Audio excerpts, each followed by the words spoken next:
Hey people of VC, it's Andy Cloudy Mulder. In the 80s I thought I knew everything when it came to metal, but I have come to realise, certainly over the last 5 or 6 years, that I was a bit of a fraud and I knew very, very little. Thanks to the internet and the VC, people's recommendations, and maybe have a little bit more disposable income, I have discovered a lot of great bands I either wasn't aware of or just completely missed, or was aware of but never actually found any of their albums as I was growing up. I had quite a sort of insulated metal upbringing. Mentioned this before, not many of my friends were into it, so it was literally what was on something like the Friday Rock Show at the time, and what I'd read in the magazine. So it was mostly new stuff that was coming out, and I'd missed a lot. So when I was really getting into metal around sort of 85, 86, there's a lot of stuff certainly before that just passed me by. I had no way of really knowing that much about it. So the point of this video is I have picked 10 albums that I've become aware of probably in about the last 5 years or so. That's every year within the last 5 years, different albums here. And these are my top 10. I probably could have picked 20, but I've grabbed 10 and put them in some sort of order. And these are albums that I think are absolutely fantastic now, but I had no knowledge of them, to be honest with you, back in the 80s as a teenager, but I am thoroughly enjoying now. There may be some surprises here. You may well be thinking, how the hell didn't I know about that in the 80s? But you know, it is what it is, and I'm just happy that I know about them now. So this video was actually inspired by this album. This is Annihilator's second album, Never Neverland. I picked this up recently, and it is now easily my favourite Annihilator album. Annihilator are one of those bands that I say I really like and I love, and I've seen them live as Unsupport Testament last year, but I only own about 3 or 4 of their albums. I really need to sort something out about that. But I was listening to this and just thought, wow, this is absolutely superb. And then I started compiling my list of 80s albums, only to, of course, realise that this album was released in 1990. So it doesn't actually qualify for my top 10 at all. So the inspiration comes from this, but I'm just going to jump into my top 10 and you'll see what we have now. At number 10, Crimson Glory, Transcendence. Now this is, never heard of these guys at all in the 80s, and it was a blind VCLT, if you will. So I got this from Greg the Egg of Blackmore Rules in one of his generous VCLT packages back in 2017, and man, it is really good. It's very much in the Queensryche mould. It's kind of quite theatrical in the delivery of the vocals as well, and it's absolutely superb stuff. This was originally out in 1988. At number 9, Crocus. This is One Advice at a Time. Again, a band that I knew very little about until the VC, and speaking of Greg Blackmore Rules, I was digging with him in Birmingham, England, at a shop called the Discovery. He pulled this out, and they played records in the shop on request, and he told the guy to if he could stick this on. And before Long Stick Goes Boom had finished, the first track of the album, I had my hand in my pocket and was handing over my £5 note, I think this was, to the shop owner to purchase it. I was sold straight away. I since have just about everything they've released in the 80s. Not so fussed about their earlier 70s stuff, or I haven't really heard of stuff that's come out after, but Crocus for me were a good band in the 70s, and they're one of those bands that do fall into the AC/DC bracket. And there are a lot of bands that do sound a bit like AC/DC, and at the end of the day I'd probably rather listen to AC/DC, even though I don't actually listen to AC/DC that much at all. But Crocus are one of the ones that are a cut above the rest, and One Advice at a Time was my intro to them. This came out in, what, 1982, so it was way before my interest in metal, to be honest, so I'm not surprised I hadn't heard that one. Sword, Metalized. This came out in 86. I think Sword, are they a Canadian band? I think they are. This is actually a Canadian pressing on Aquarius. So I picked this up off eBay, I think, in a couple of years ago now. So it originally came out in 86, and I picked it up in 2017. Am I reading that correctly? Marvel at the research that I've done prior to this. Yeah, I picked this up in 2017, and I actually have a second copy of this, which Steve Headbanging Zulu VCLT for me. So I have a UK and a Canadian copy. It's great, sort of straight up heavy metal, and an absolute monster of an album. I'm really, really pleased to have this one in the collection.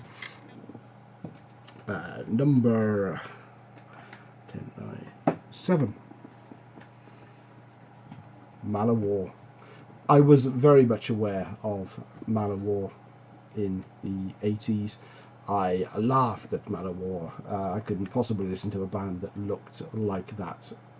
I don't think I knew what they sounded like at the time. But a couple of years ago at Edinburgh Record Fair, they had this and Sign of the Hammer. I thought, what the heck, it was ridiculously cheap price. So this is Battle Hymns, their first album. I probably could have put any OWar album from the 80s in this position. But I chose Battle Hymns because it was the first one that I got. I love OWar now. Absolutely, take it as tongue-in-cheek, but, epic metal finery at its finest, if you will. So yeah, great. Love a bit of OWar.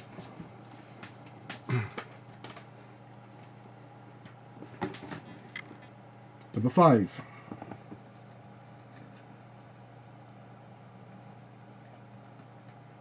Number 6. I am a terrible when I do top 10 videos. I kind of forget the order that we're going through. But Demon, Night of the Demon. I'd never heard of Demon. So back in, this is early when I started buying vinyl again, and so this originally came out in 1981. 2014 I picked this up in a shop called Unknown Pleasures in Edinburgh, my hometown. Crazy. And I knew from the cover, it was in the heavy metal section, and I knew from the cover I would probably like it, and it was a good price, so I grabbed it. And my initial thought was, that's got to be some sort of thrash metal. Look at that. I didn't even look at the date, I didn't look it up on Discogs, I just grabbed it. And 1981, of course, there wasn't any thrash metal, and this is, it's just straight up new wave of British heavy metal. The imagery doesn't really match the music at all, although the lyrics are all kind of on the darker side of the light, shall we say. But I absolutely adore this album. It is superb. Songs like Night of the Demon, Father of Time, even Fool to Play the Hard Way, which is a slower one, and One Hell of a Night. Absolutely a brilliant debut album from Demon.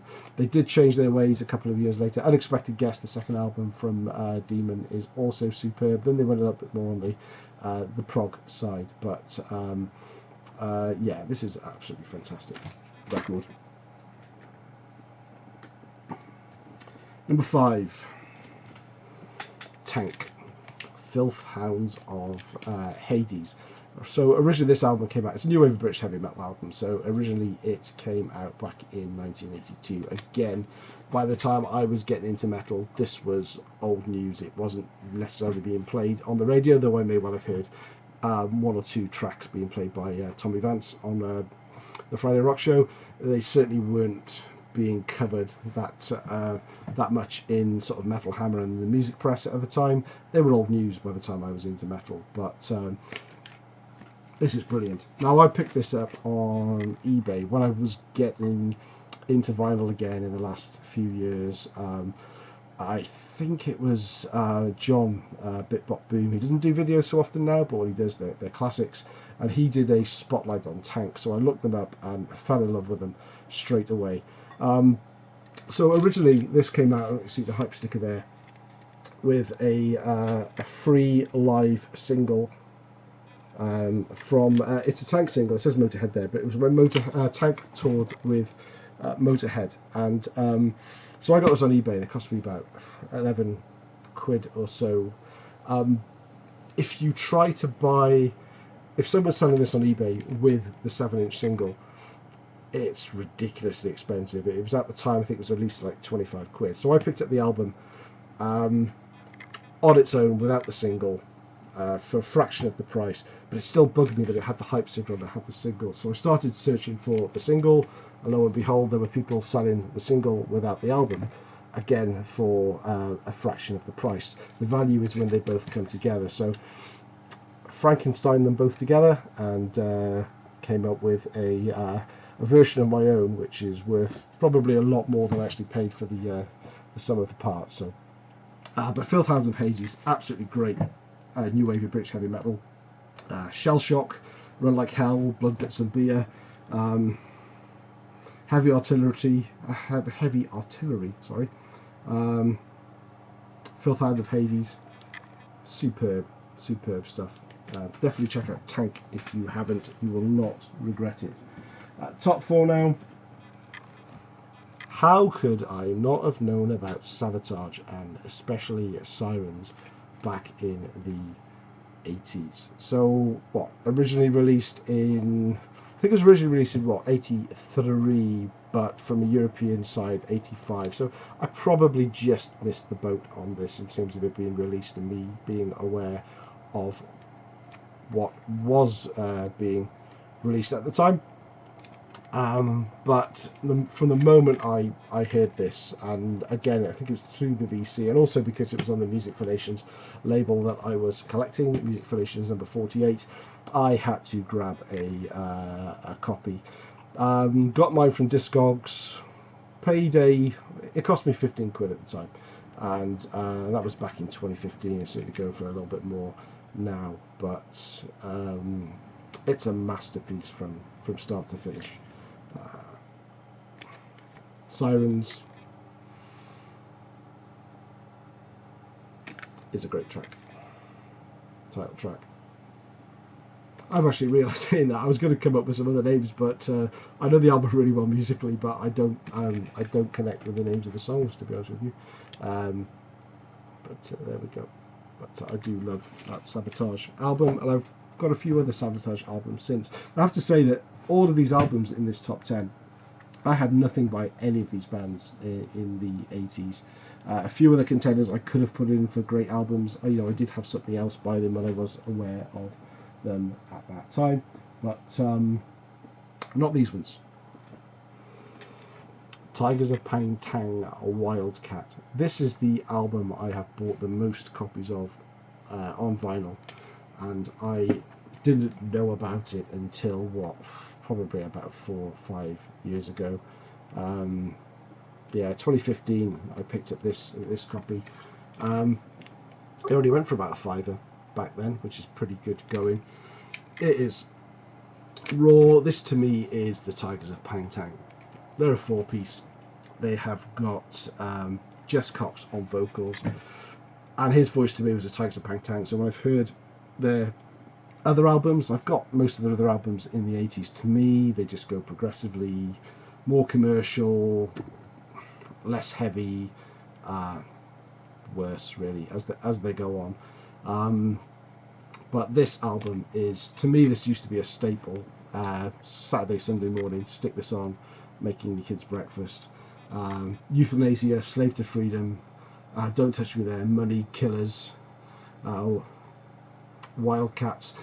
Badger Badger is probably the only naff song on here, but I absolutely love this album. I have given this album out, of all the VCLT I've given, I think I've given a pressing of this out more often than anything else. I only have a couple of pressings on myself. I have this one and a German one, and I kept the German one because it's an interesting mispress. But to me, Tigers of Tang, they're one and only great album, although the two that came after this aren't too bad.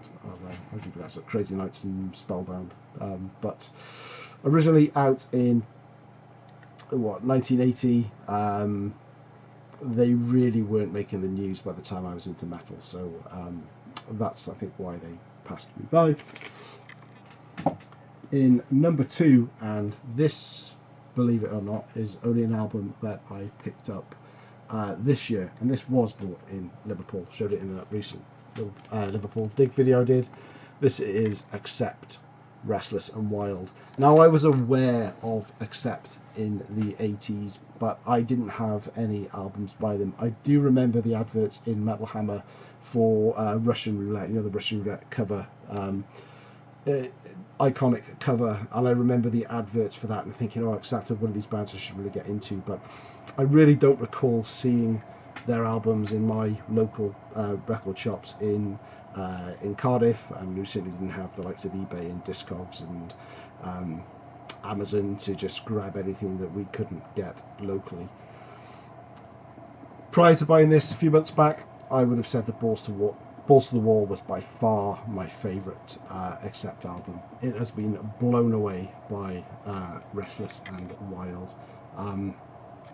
Absolutely stellar, fantastic album, and I'm so pleased to have finally connected with it, get a copy, and love it to death. So my number 1 album that and band that I missed in the 80s, to be honest with you, before watching VC videos, I'd never heard of them at all. Didn't know much about them. A singer is quite famous. I never heard of him either. And probably a year or two ago, this album was being shown by everybody. Everybody had this in their videos, and everyone was saying what a great album it was. And eventually I came across a copy of it, very, very reasonably priced at where was it now? I've lost it on my list. Where is it now? It was on eBay, actually, so I was looking at the wrong thing. Yeah, pretty reasonably priced. And from 1987, Sanctuary, Refuge Denied.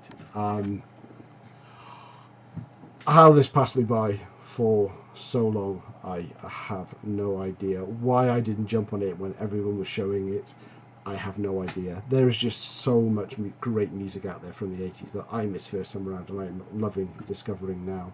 But the one that, out of everything I've picked up in the last 5 or 6 years since I've reconnected with buying vinyl, has been Refuge Denied by Sanctuary. Obviously, Warrell Dane on vocals. But just Die For My Sins could perhaps be my favourite heavy metal song of all time as well. And bearing in mind it's vying for #1 spot with The Trooper, I'm really going to have to think hard about that before I make that choice public. But there we have it. That's my top 10. Sanctuary,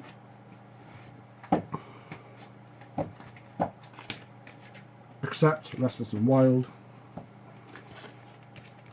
Tigers of Tang, Wildcat, Sabotage, Sirens, Tank, Filth Hands of Hades, Demon, Night of the Demon, Man of War, Battle Hymns, Epic, Sword, Metalized, Crocus, One Vice at a Time, Crimson Glory, Transcendence, and obviously the nod of the hat to the album that inspired this video, Neverland, Never Neverland by Annihilator. Let me know what you think about these albums. I hope you are all aware of these, or if not, let this be your introduction to them. Go out and check them out. And maybe you can tell me about some albums that you've only discovered in the last few years, classic albums, and let's talk a bit more in the comments, shall we?